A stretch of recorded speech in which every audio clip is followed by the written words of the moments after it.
Assalamu alaikum grade 10 students. Today we're going to start a new biology chapter. It's chapter number 5, Hormonal Communication, part 1.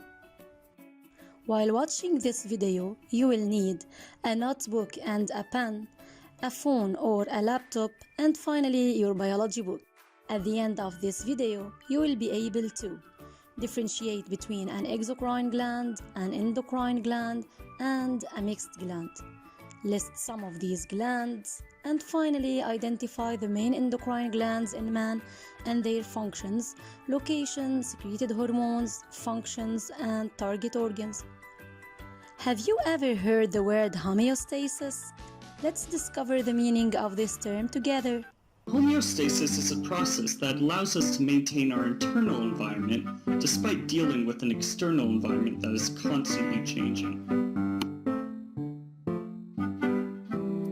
You see, the conditions with our body can fluctuate a whole lot for many different reasons. A hot day outside might cause an increase in our body temperature. The consumption of that delicious hamburger will increase our blood glucose levels.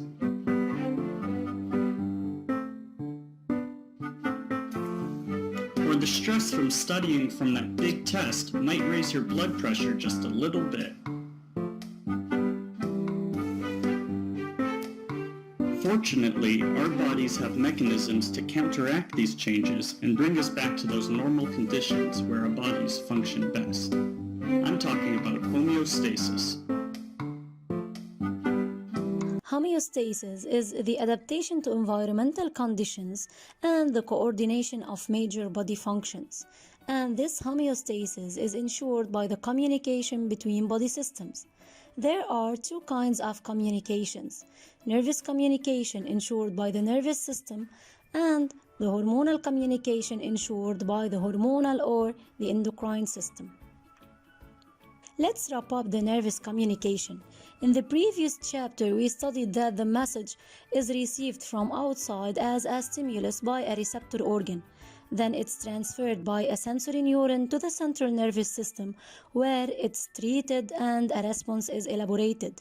This response is transferred by a motor neuron to the effector organ in order to be executed. Note that the nervous communication is very fast.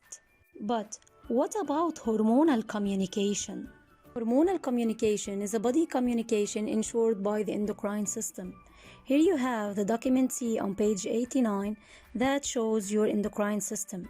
The endocrine system is made up of glands, and the glands secrete chemicals called hormones. But what does the term gland mean?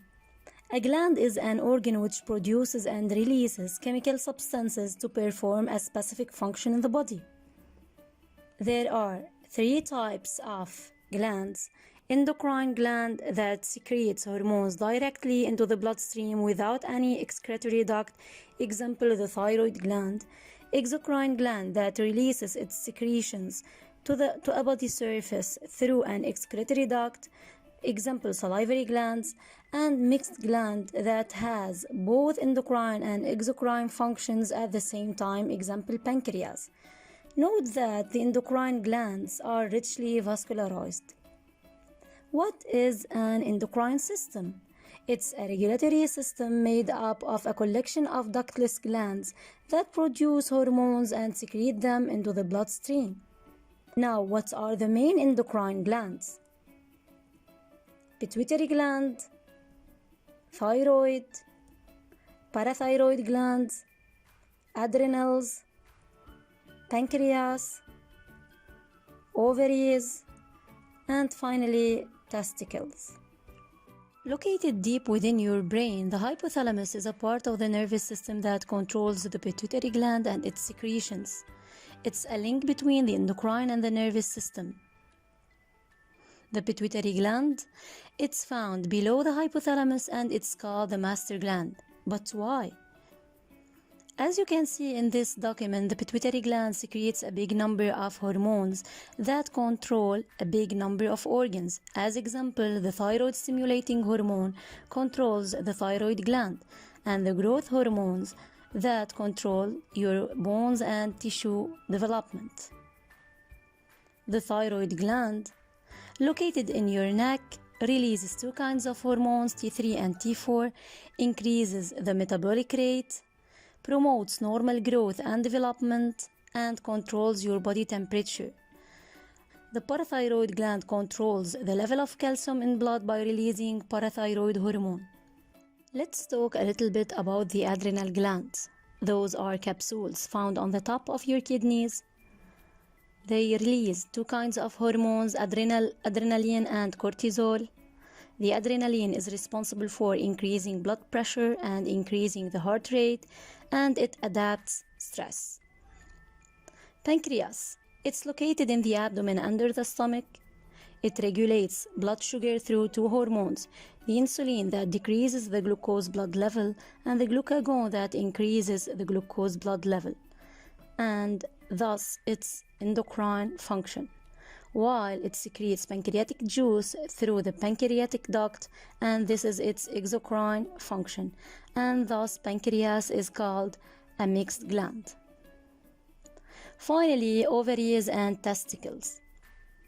Ovaries, located in the abdomen, produce sexual female hormones, estrogen and progesterone, that promote the secondary sexual characteristics and oviproduction, while testicles produce sexual male hormone, the testosterone, that promotes the secondary sexual characteristics and sperm production.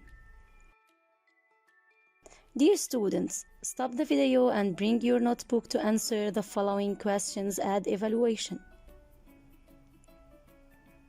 For the next time, dear students, you have two steps to do. 1. Memorize the definitions in the summary sheet. Step 2. You're going to solve the evaluation questions mentioned in the video, then correct them.